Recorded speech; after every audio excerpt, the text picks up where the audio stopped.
Saúdo, amada igreja, na santa paz do Senhor Jesus. Saúdo, amada igreja, na santa paz do Senhor Jesus. Amém. Glória a Deus. Graças a Deus pela oportunidade que a gente recebe em cada culto de poder adorar a Deus. E a gente entende que adoração não é só aqui na igreja, mas em todo tempo que a gente respira, nós devemos agradecer ao Senhor. E devemos honrar a Deus com tudo que nós fazemos, onde o mundo possa ver que nós temos realmente vivido uma vida de entrega, adorando a Deus em todo o tempo, para que o mundo saiba que Cristo nos salvou. Eu quero ler com vocês Evangelho de João, capítulo 5, o versículo 39 e 40. Examinai as Escrituras, porque vós cuidais ter nelas a vida eterna. São elas que de mim testificam. E não quereis vir a mim para terdes vida? Inclina a sua cabeça. Obrigado, meu Deus. A tua palavra é viva e eficaz. Tu és tudo que nós necessitamos hoje. Que a tua presença, Pai, como nós cantamos, ela continua encontrando espaço na nossa mente, no nosso interior. Que a tua presença encontre os lugares que ainda estão ocupados por alguma coisa que nós criamos, que sejamos esvaziados de tantas coisas, para que a tua presença ocupe toda a nossa vida. Obrigado, meu Deus, que a tua palavra possa nos instruir em um conhecimento profundo, para que a gente viva intensamente a graça, o teu favor mais profundo, em nome do Senhor Jesus Cristo. Amém. Queridos, esta palavra, ou este versículo, Jesus está entregando ele para os seus opositores, que são escribas, fariseus, doutores da lei, que estavam ali ouvindo o seu discurso para encontrar alguma coisa que pudessem acusá-lo de alguma coisa. Então nós vemos que aquelas pessoas, eles não creem em Jesus. Eles não acreditam no que Ele é, eles não acreditam no que Ele faz, apenas querem achar alguma coisa para se tornarem, como eles na verdade são, opositores da fé. E na verdade, eu quero falar sobre esta palavra nesta noite, porque o que eles têm realmente é uma incredulidade profunda sobre quem Jesus é.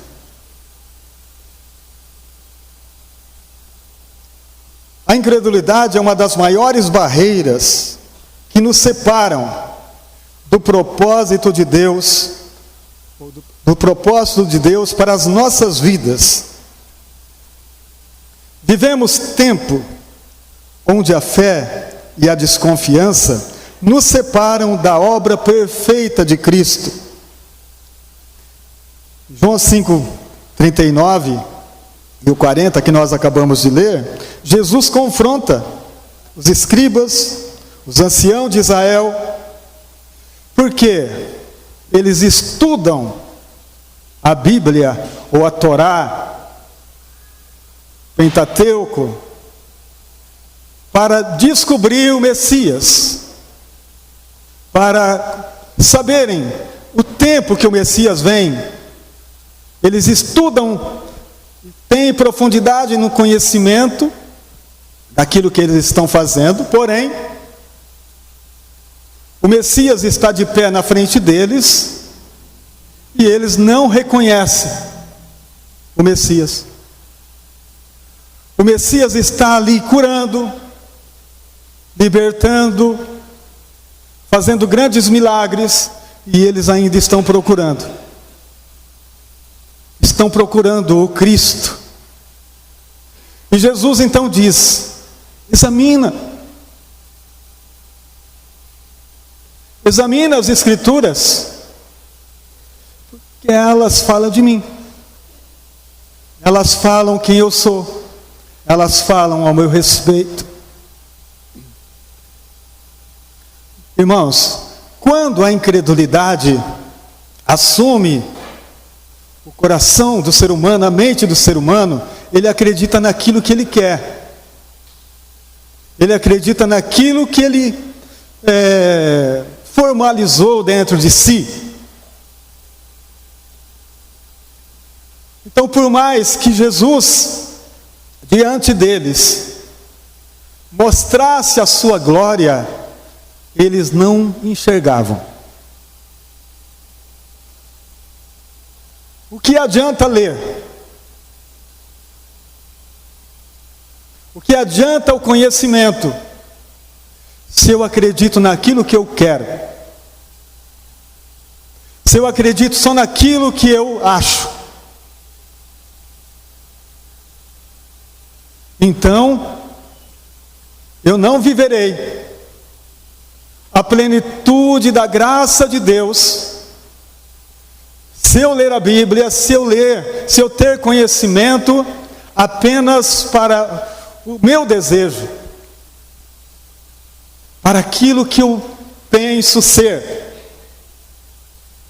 sem ouvir o Espírito Santo, sem deixar a palavra viva dominar minha mente e o meu coração. Se eu estudo para confrontar a verdade, o prejuízo é totalmente meu. A incredulidade, sem dúvida, é a ausência da fé. E a rejeição, e consequentemente, depois da incredulidade, consequentemente, rejeitaremos as verdades divinas. Quando eu não creio, eu não vivo. Se eu não creio no poder da palavra de Deus, ela não vai fazer milagre em mim. Eu não vou ter o que ela diz que é e que faz. Vivo fazendo a minha vontade, querendo que Deus faça a vontade dele dentro daquilo que eu defendo. Então eles tinham um conhecimento profundo, eram escribas da lei, conhecedores profundamente dos detalhes de tudo que a lei dizia, mas eles não conseguiam ver o Cristo de pé na presença deles. Quando a incredulidade reina em nossos corações, nós estamos rejeitando todas as bênçãos de Deus.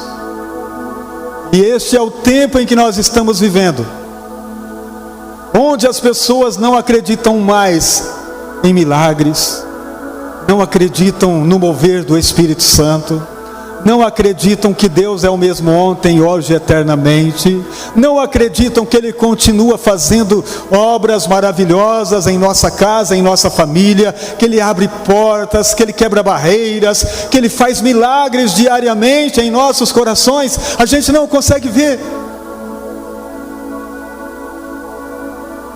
E a outra parte é que nós nos tornamos ingratos. Porque se Deus não faz nada, nós não temos o que agradecer. Não é verdade? Porque você nunca enxerga, eu nunca enxergo o que Deus está fazendo por mim. Eu não consigo ver que eu acordei hoje respirando, sem ajuda de aparelho. não consigo enxergar que tinha pão na minha mesa. Não consigo ver o bem. E por isso sou ingrato. Porque a incredulidade domina o homem, domina o coração do homem.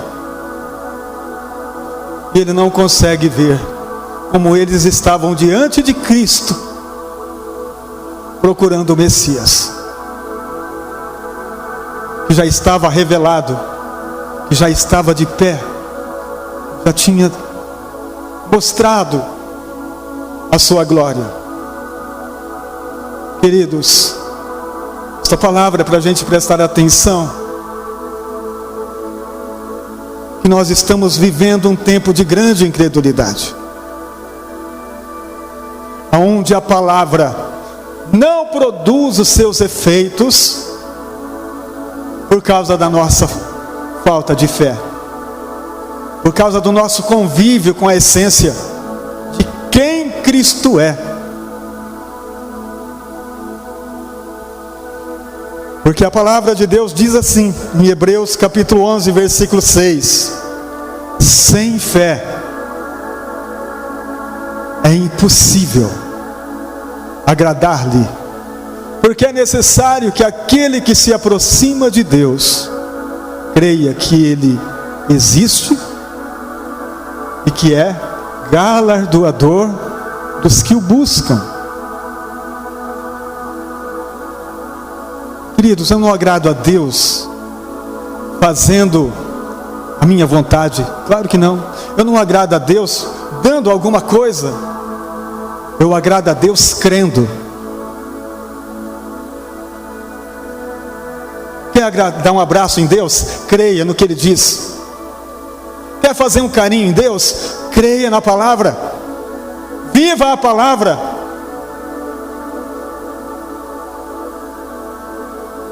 O que Ele pede? Quer me agradar? Acredite no que você ouviu. Põe em prática o que você está ouvindo.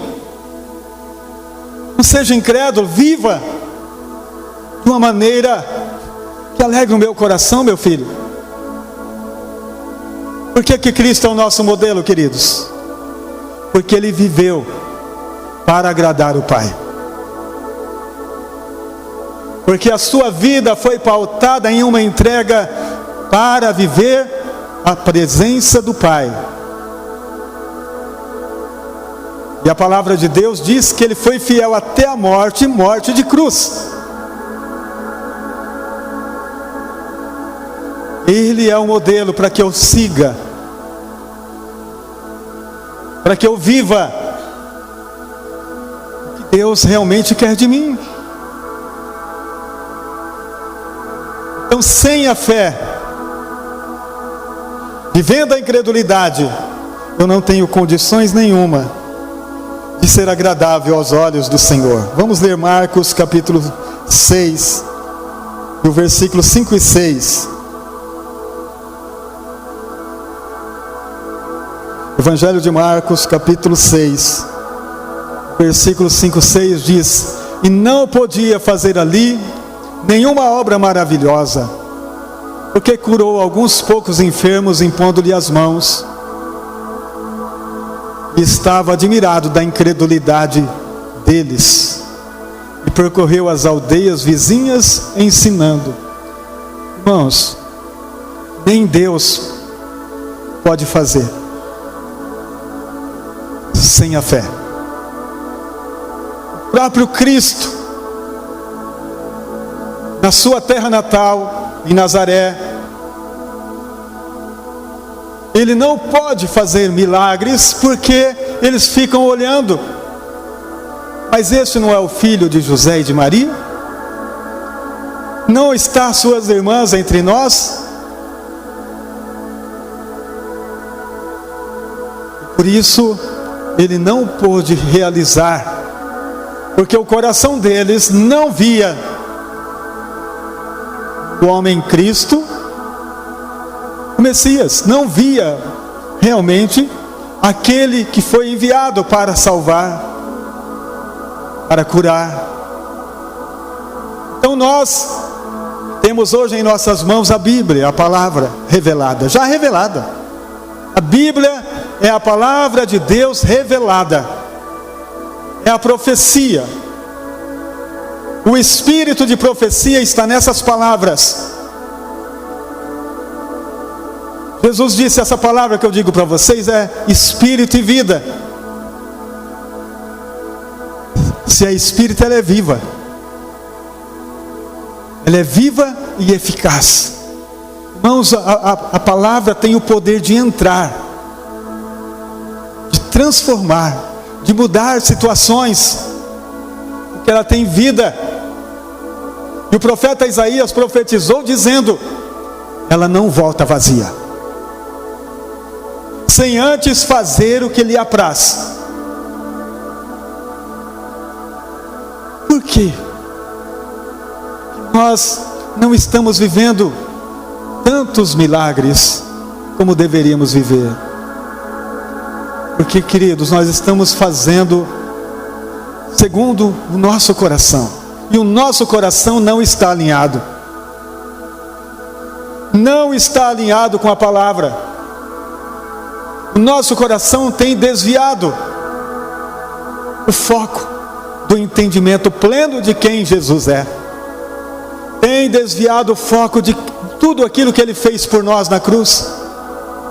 Obra completa. Por que nós nos apegamos? Por que não nos apegamos? Até ver a solução do nosso problema. Por que nós não vamos a fundo até destronar o mal?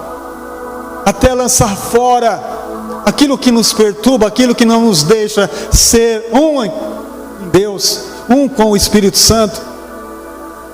Por que nós não vamos a fundo dizendo: esse mal tem que sair, esta incredulidade do meu coração tem que sair, eu preciso crer que a obra de Deus é completa, que a obra que o Espírito Santo opera é perfeita. Eu não posso crer diferente. E aí, queridos, nós não conseguimos crer até o fim, porque há oposições que vêm contra nós, e a gente tenta resolver de outra maneira, sem confiar em Deus, sem dar alegria para o Senhor, de uma maneira que o agrade. Senhor, eu confio em Ti, eu vou até o fim, me dê força, me dê bom ânimo, para não voltar atrás. Deus espera o mínimo de nós que somos seus filhos. Se nós não conseguimos viver a palavra, como é que o mundo consegue enxergar a nossa vida como de alguém que ama o Senhor? Se tudo que nós vamos fazer, nós fazemos como alguém que não acredita, como alguém que não tem fé, como alguém que não se posiciona, como é que o mundo vai crer se a nossa fé é semelhante a deles? Vocês conseguem imaginar? Então, amados, essa palavra é um confronto para mim, para você. Precisamos crer que a palavra é a mesma, e que somente através da palavra de Deus nós temos acesso a tudo que Deus é, a tudo que Cristo fez por nós. E este é o alimento que faz a nossa vida estar de pé, em retidão, mesmo diante de tantas lutas e dificuldades. Se nós estivermos alinhados na palavra, 1000 cairão ao teu lado, 10.000 à tua direita, mas tu não serás atingido. Está na hora, queridos, de abrir os nossos olhos espirituais e dizer: Senhor, eu não vou ficar da maneira que eu estou. Eu creio na palavra. Examinais as Escrituras, porque cuidais que nelas tem o quê? Uma revelação sobre mim. Elas revelam quem eu sou. Elas revelam o que eu tenho. Elas revelam o que eu faço. Elas revelam o que eu já fiz. Se Deus, através de Cristo, fez tudo, nós só precisamos crer. Para entrar neste lugar de entendimento, aonde tudo está realizado, aonde tudo está feito. Vocês conseguem crer, queridos? Está feito. É como você estar com fome e a mesa pronta aqui, sabe? O almoço está pronto. E você diz, e você caminhar para outra direção, ao contrário da mesa, ao contrário daquilo que está pronto. Irmãos, muitos de nós nos esforçamos tanto, corremos tanto para fazer algo, para conquistar algo, em direção contrária à vontade de Deus, em direção contrária aos propósitos do Senhor. A fé é o firme fundamento das coisas que não se vê, mas se crê. Quando eu creio, tem um fundamento preparado que não vai vacilar, tem um fundamento que não vai tremer, tem um fundamento que me faz viver em uma segurança sem medo.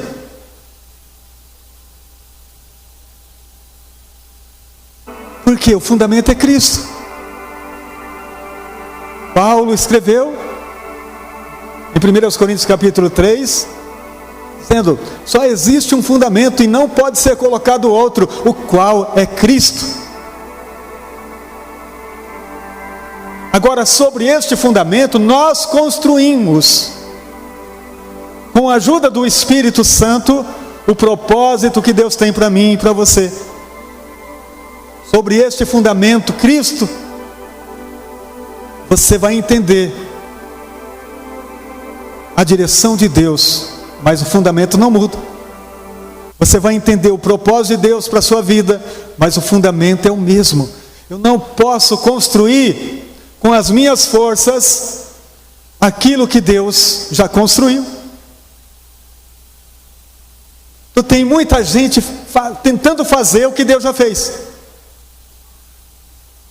tentando realizar o que está realizado. Como é isso? Incredulidade. Não crê na verdade, não crê que está tudo feito, que só preciso entender esta verdade e dizer, Senhor, eis-me aqui, conta comigo, me leva por este caminho de entendimento e de sabedoria. Eu não quero perder o foco, eu não quero perder esse entendimento desta verdade revelada. Está tudo revelado. Eu só preciso caminhar nesta verdade. Então, querido, a incredulidade nos priva das bênçãos de Deus. Romanos 10, 17.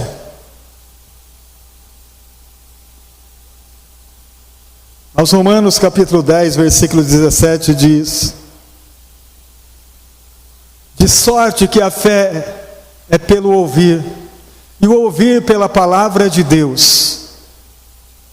Mas digo, porventura, não ouviram? Sim, por certo, pois por toda a terra saiu a voz deles, e as suas palavras até os confins do mundo.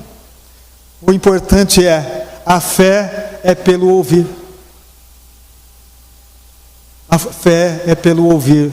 Ouvir o quê? Historinhas? Ouvir palavras falsas? Ou ouvir o evangelho puro? A fé é pelo ouvir. Ouvir o quê? Ouvir quem Cristo é. Ouvir a revelação de Cristo. 2 discípulos no caminho de Emaús.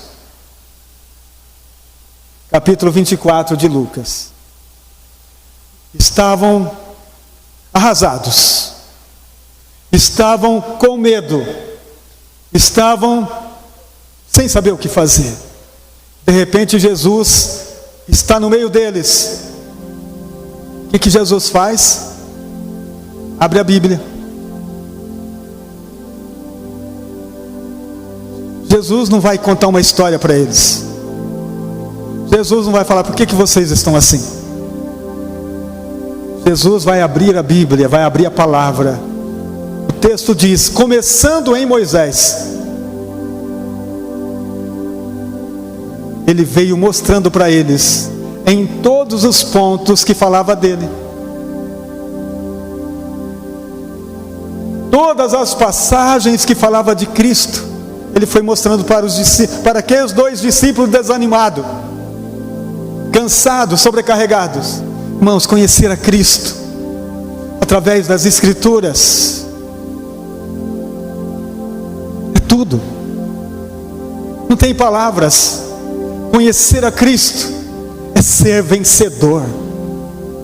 Conhecer a Cristo é não perder batalhas. Conhecer a Cristo é ter uma vida de ânimo.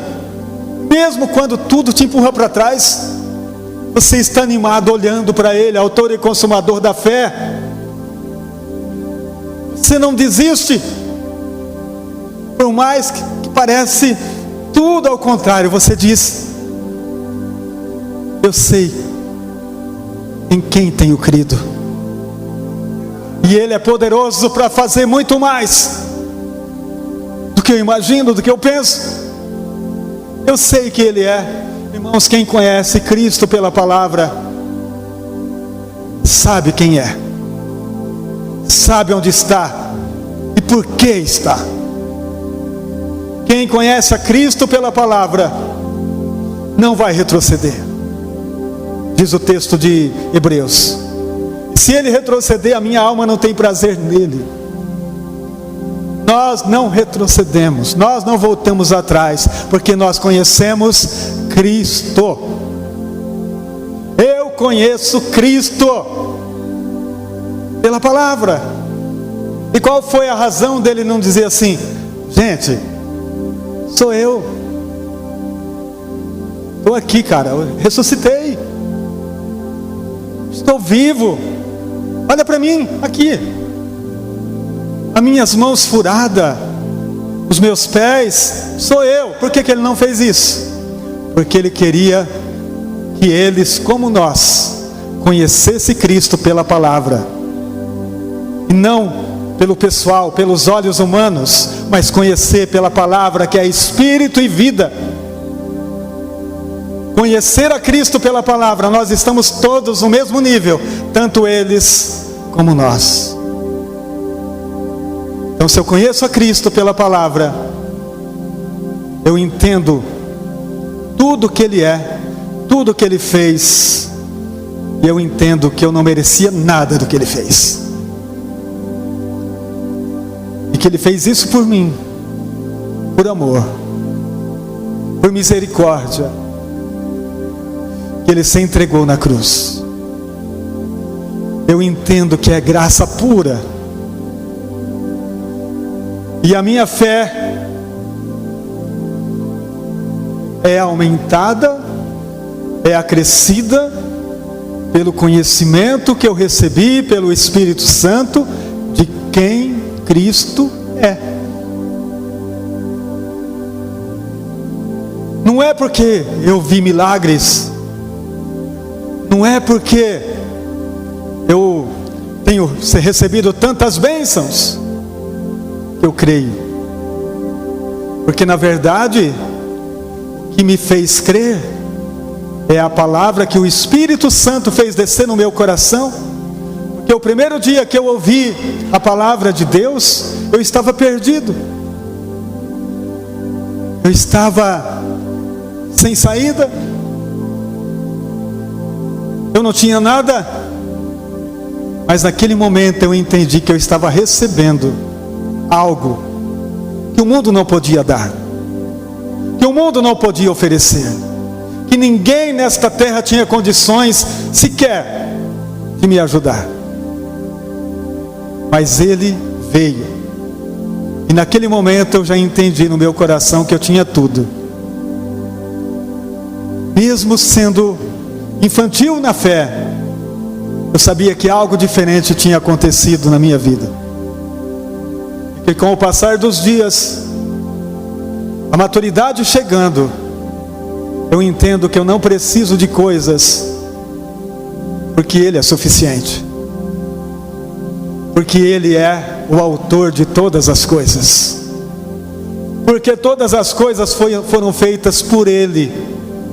E sem Ele, nada do que foi feito se fez. Então as coisas é dEle, para Ele e para a glória dEle. Agora, se eu tenho Ele, para que coisas? Se as coisas é para Ele e é para a glória dEle que eu vivo, não tenho falta de nada. Irmãos, esse é um entendimento da fé que nós precisamos viver. Eu não preciso correr atrás de coisa, eu preciso estar com o dono das coisas, com aquele que é o dono de tudo. Eu preciso estar nesse lugar de fé, nesse ponto estratégico, aonde o Espírito Santo trabalha em mim, trabalha em você, nos trazendo essa maturidade. Então aqueles 2 discípulos no caminho de Emaús ouviram a palavra no caminho. Jesus foi falando a palavra, revelando a Bíblia. Quando chegou no lugar onde eles moravam, Ele pede para que Ele fique com eles. E no partir do pão eles têm a revelação, é Ele. E aí eles vão dizer uma palavra forte: porventura não ardia em nosso coração quando Ele falava da palavra para o nosso coração? Não ardia em nós? Mas esta palavra é viva, ela entra queimando. Ardia o coração deles. Eles não tinham mais aquela angústia, aquele medo. E quando Jesus vai embora, eles voltam a pé para Jerusalém, que era distante 12 quilômetros, de noite, sem medo, com tanto amor, com tanto carinho, com tanta fé, para anunciar para aqueles que estavam em Jerusalém, que eles tinham encontrado o Senhor. Irmãos, esta é a fé que realiza, porque na verdade ela já realizou. Para entrar nos bens de Deus, eu só preciso crer. Para entrar nesse lugar de entendimento, eu preciso viver a palavra. Eu preciso revelar, eu preciso viver as revelações diárias que o Espírito Santo me leva para entender o que Ele tem para mim. O que Ele tem para mim agora é o propósito. É o propósito que eu preciso viver durante os dias que Ele me deu aqui na terra. E qual é o propósito? Mostrar sua glória através da minha fé. Mostrar sua glória através do que eu creio. Quantas pessoas desanimadas, cansadas passam por nós todos os dias, e nós não temos algo para entregar, e nós ficamos calados diante de situações graves. Porque se nós crescemos e realmente dizemos que acreditamos, o mundo veria em nós que realmente carregamos. Não estou dizendo que nós não temos, mas muitas vezes nós temos gastado conosco mesmo, as nossas próprias coisas. Nós temos e precisamos entregar o que carregamos, porque carregamos um tesouro em um vaso de barro. Amém? Que esta fé, queridos, seja a fé daqueles discípulos que com coragem voltaram para levar uma mensagem. Esta mensagem que muda. Então o versículo 39 do Evangelho de João diz: examinais as Escrituras, porque vós cuidais ter nelas a vida eterna. É o principal objetivo. Porque se eu conheço as Escrituras e não enxerguei ainda a vida eterna, eu ainda estou perdido. esperando em Deus somente neste mundo, esperando em Deus só nesta vida. Mas se eu já enxerguei a vida eterna nas Escrituras, já mudei de nível. Eu já estou fazendo o que Colossenses capítulo 3 nos ensina. Se já ressuscitaste com Cristo, buscai as coisas que são de cima, onde Cristo está assentado, nos lugares celestiais. Que lugar que eu estou? Onde nós estamos? Se a vida eterna já é um entendimento claro para mim, eu estou nos lugares celestiais. Eu vivo no mundo, mas eu não me apego a ele. Eu vivo no mundo, mas eu não tenho nada com ele. Nada. Porque eu estou aqui em uma missão. Porque a vida eterna, ela faz parte do meu viver. O inimigo não consegue mais segurar os meus passos, porque eu não estou apegado a coisas, estou apegado a Cristo. Ele é a minha vida, Ele é a fonte da água viva. Então, examine a Escritura, porque elas revelam a mim, mas revela para você a vida eterna. Revela para quem está participando das Escrituras a eternidade com Cristo. Porque Ele já foi preparar lugar para que onde Ele está, eu também esteja. E você também. Amém? Cuidais ter nelas a vida eterna. E são elas que de mim testificam. Então não tem outro lugar para testificar. Não é uma profecia, não é uma revelação. É a Bíblia. Elas testificam de Cristo. Se eu preciso conhecer, eu preciso viver para ter esta garantia de que tudo que Ele falou, de tudo que Ele viveu, de tudo que Ele cumpriu, eu também faço parte. Também é para mim. Então eu entro nesse lugar onde Cristo realizou pela fé. E esta fé me dá a segurança nos dias maus. Eu não sou atropelado pela incredulidade. Eu não sou atropelado achando, olha, acabou, não tem mais jeito. Só Ele pode dizer que não tem mais jeito. Só Ele pode dizer a última palavra. Só Ele pode falar, chegou o tempo. Mas ninguém. Amém, queridos? Esta é a palavra viva do Senhor para nós hoje. Não seja incrédulo. Creia no Cristo revelado na Bíblia, no Cristo vivo que morreu por nós. Creia que Ele é tudo, que sem Ele nós não podemos fazer nada. Vamos colocar de pé. A minha fé é provada, Tu me dás a chance de crescer um pouco mais.